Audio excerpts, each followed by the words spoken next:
Welcome to my Valentine's Day inspired Dollar Tree shopping haul. I wanted to just show you guys some of these items that they have available in Dollar Tree right now, and I swear they are just some of the cutest items I have ever seen. They have got tons of different little boxes and containers so that way you can make all different kinds of gift baskets for people. Just absolutely loving this. Of course, as always, definitely check out the candy aisle. They've got a ton of beauty products too. I just absolutely love these little sprinkle handled makeup brushes. I thought they were so cute.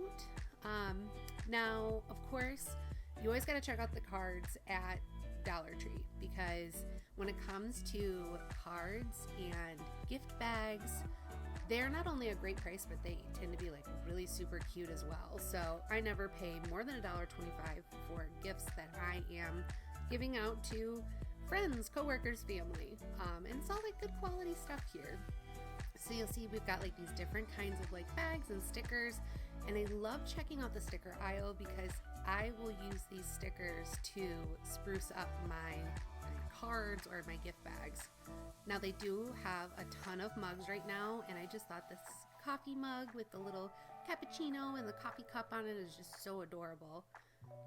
They've also got a lot of different kinds of things that you can use for treats. So as you see here, I've got a ton of like baking things. I've got a baking pan, we've got a chocolate mold, and I've got some ideas up my sleeve here.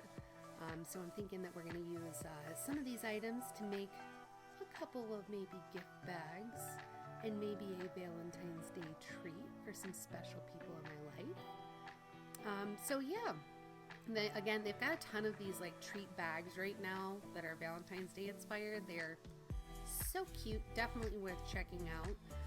And then again, tons of just cooking items that I thought were just absolutely perfect. Now, I love to keep a candy bowl in my house. I don't know if that's kind of grandma of me, but hey, if it's a certain season and I've got some inspired candy, you can always come over to my house and grab some. So definitely may have shopped a little overboard, but hey, you know what? All of this, $35. Who can argue with that?